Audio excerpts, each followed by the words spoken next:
Nothing like a nice Coca-Cola on a warm summer day in the winter at night. Anyway, welcome. This is the first video that I've done that is not a video game. I'm actually huge into the CCG RPG scene. This is my first Dicemasters video, so we're just going to do an unboxing. I plan to make a how to play Dicemasters later for people that are interested. There's a lot of cool cards and stuff. We're just going to open it up and see what happens. I'm calling this segment Nerd Nation. Insert cool logo here. If there's no logo, it's because I don't have Photoshop. It'll probably be a crappy Microsoft Paint logo. But let's get to it. This is the new Amazing Spider-Man starter deck that just came out like a week ago. I kind of put off opening it and recording it. I was getting my new studio kind of set up. It's very hot in here.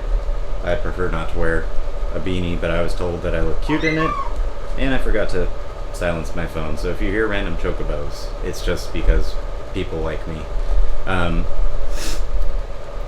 biggest disappointment about this starter set, the starter set's really, really good, but as you can see on the sides, and I'll try and insert a better picture later, there's Spider-Gwen. On this side, there's Spider-Gwen. Okay, so there's no Spider-Gwen on the back, but that's what the back looks like. I may have peeked and chipped a nail and then had to cut all my nails off, but there's no Spider-Gwen in the starter set. Don't get your hopes up. Coca-Cola, please send me money. Let's open it up, see what's in it. The coolest thing that I found in it, well, obviously we got the rule book. Learn how to read it, I guess. You can learn how to play. There's tape, but I'm stronger than tape. Let's get this stuff out. Do not eat this. Alright.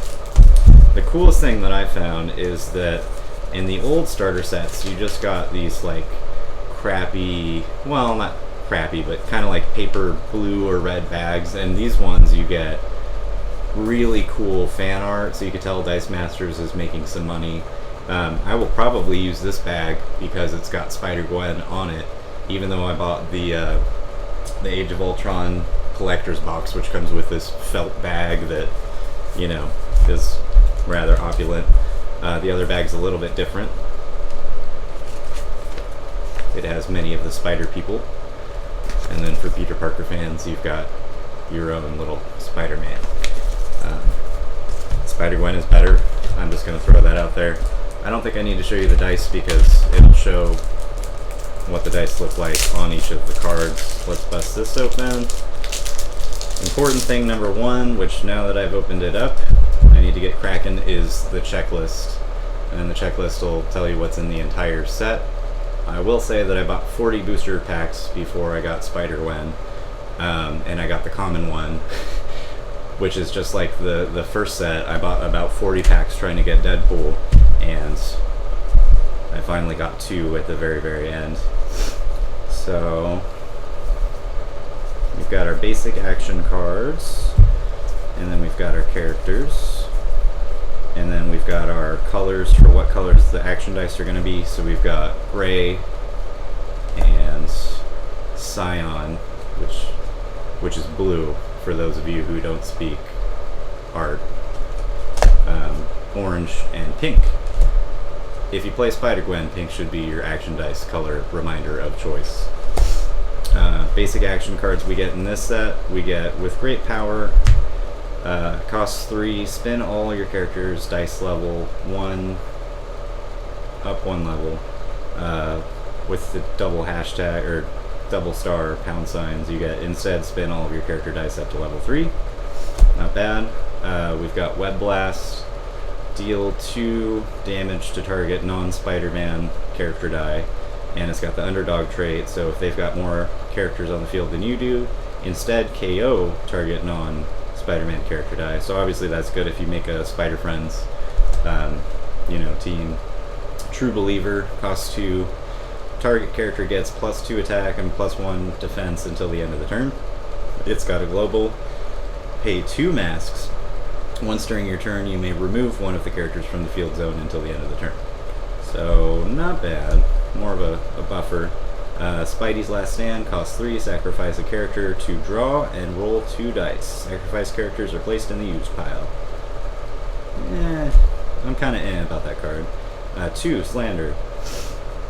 Target opposing character loses its ability text until end of turn. And it has a global, pay fist when fielded, or when this character attacks ability damages you, deal 1 damage to target opponent. I mean, I've got like 4 starter sets, so I've got a lot of action cards to choose from.